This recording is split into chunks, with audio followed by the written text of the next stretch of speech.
Welcome back. Now, the political crisis in Ondo State is showing no sign of abating as governance in the state continues to suffer despite President Tinubu's intervention, which, according to political watchers, may have even aggravated an already bad situation.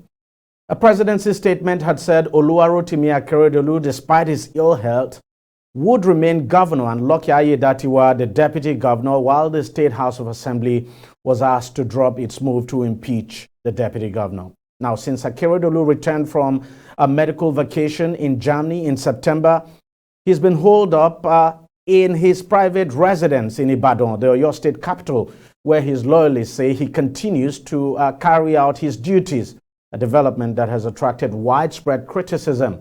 Now, the logjam worsened after the State Executive Council members passed a vote of confidence on Akeredolu, expressing confidence in his ability and capability to continue leading the state government. But there were growing calls for the governor to either hand over to his deputy to act while he recovers from his ailment or resign if he has become incapacitated to discharge the functions of his office. It's interesting to note that Akeredolu, a former Nigerian Bar Association president and a senior advocate of Nigeria, had canvassed the resignation of Umaru Yar'Adua in 2010 when the late president battled a severe ailment which kept him away from office for several months. Now, as governor, Akeredolu is facing the exact same situation as the late president. And like the late president, he too has refused to either resign or transfer power to his deputy. Ordinarily, this is seemingly a simple matter, but then simple things are really not simple in Nigerian politics.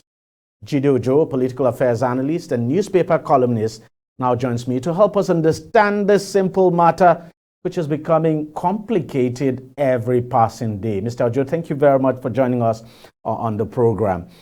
Why is this so seemingly simple thing difficult to execute in Ondo State? It's because it's politics. That's the simple answer to that. Politics is not always 1 + 1 arriving at 2. Politics has in its embedded what is called intrigues and, all manner of, how do I put it now? Apart from intrigues, you deal with quite a number of, I don't want to call shenanigans. I think I want to be very careful in my choice of words. But you see, the truth is actually that it is quite unexpected of a senior lawyer, a senior advocate of Nigeria like Rotimi Akeredolu, SAN, who, as you said in your background, did call for the resignation or transfer of power from Umaru Musa Yar'Adua to acting to Goodluck Jonathan way back in 2010 when he was the president of Nigeria Bar Association. Now, that same thing that he was canvassing that should be done, he has refused to do. However, one must state that early in the year, while he was going to Germany for medical attention, he did transfer power for 3 months, for 90 days, before he was, I don't want to say already brought back, because obviously his illness is still very frail, is still very unfit. And sorry to interject, for those 3 months that he handed over power to his deputy, the deputy didn't find things easy at all. It was always from one problem to the other. The deputy governor did not have it easy handling the affairs of that state because his loyalists actually made things difficult for him. So while the deputy governor was acting governor, in terms of actual power, it's like he didn't have it then. Yeah, he didn't because, again, we have an executive governor in whom all power resides, and he dispenses favor. And the loyalists of Aketi, that's Rotimi Akeredolu, SAN, felt that the transfer of power will not be favorable to them. And we must also situate what is happening against the background of the fact that there will be off-cycle governorship election in Ondo State next year. Yes. And there are those who felt that empowering Akeredolu Lucky, deputy governor, as acting governor may be to their detriment because they also are having interest to contest.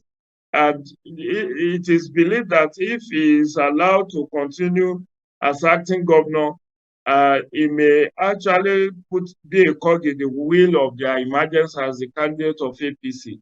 Because really, like you said, if this were not to be complexified or problematized, the APC in Ondo State should have been able to resolve this issue. And unfortunately, even when it was scaled up to the president, the resolution that came out of that meeting seems not to be democratic.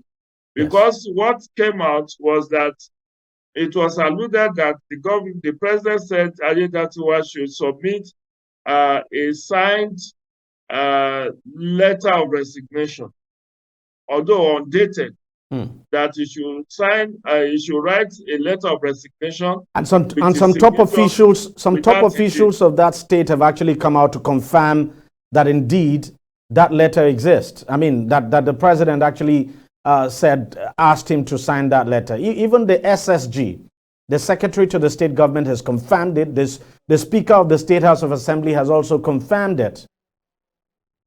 So that for me is anti-democratic because I don't think Mr. President, with due respect, should have asked someone who was lawfully and legally elected to sign an undated resignation letter, which could actually sort to his exit. Because, and it is curious, why did the State House of Assembly file an impeachment motion against the deputy governor after he served as acting governor for 3 months?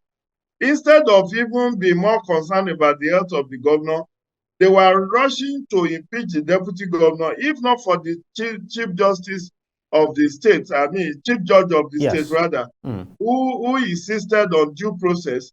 Akeredolu would have been a governor by now. Absolutely. Because what it was the chief judge that said, look, due process has to be followed, given the fact that Akeredolu has secured a court injunction that is to prevent any impeachment motives move against him, which is what Simi Lai Fubara of Rivers State also did when he got wind of the fact that there was an arcade job to get him out of the government house. So, unfortunately, people like Fasoroti of Afenifere and the other elders of that Yoruba cultural group have not been able to get this issue resolved, all because it's a political issue, and political issues can be very messy, more so that APC intends to retain Ondo State in 2024, and they are doing everything humanly possible.